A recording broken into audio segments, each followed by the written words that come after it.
A long hospital stay can be a challenging and stressful time for a child and their family. But there are people who are especially trained to help calm that child's nerves and better understand their medical care. Joining us now is Rachel Calvert, a child life manager at Children's Minnesota. Rachel, great to have you with us. Having me. Child life is something that anybody who's been involved with our children's hospitals here in the Twin Cities knows about.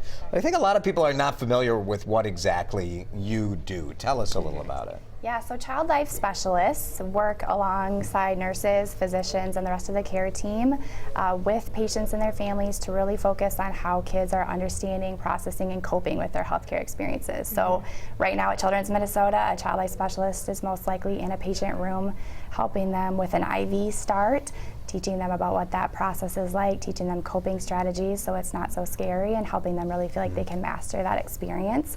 And another child life specialist is most likely in a room where there's a new diagnosis happening, and so being able to prepare a 4-year-old for a new diagnosis of diabetes, for example, or a 16-year-old, the language that we use is very different, and so really making sure they understand what that means for them and what they can do to be successful. When we talk about long hospital stay, how long are we talking about for some of these children? We have patients that are in for outpatient procedures. They may be here for this one thing today and go home, and we have other children that have really lifelong chronic illness, and they may be in and out of the hospital for years, or we have patients that are inpatient for longer than a year. So there's a really significant range. But if you think about it, I mean, even a week in a 4-year-old's life seems like a very, very long time to them. Absolutely.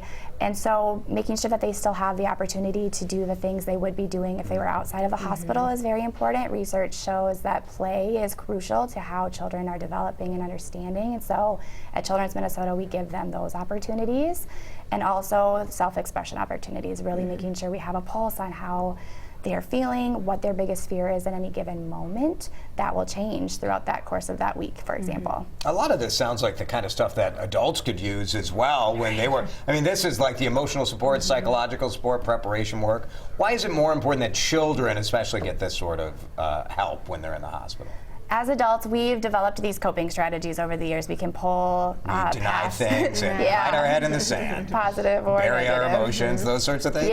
So as children are developing, we really want to make sure that they're able to reframe and frame these experiences in a positive way. If I asked you what your first medical experience was, it was probably something traumatic, and we really want to be investing in kids feeling confident in their healthcare experiences, knowing they're going to have these lifelong. Cool. Yeah. So we know Really Children's is committed to keeping this program, but you are funded mostly by donation. So if this is something that interests you, you're happy to take their money. Absolutely. We have been very fortunate to have significant community partners and philanthropic support to make sure that our programs are spread throughout the children's system. Great. So important. Rachel, Rachel, thank you.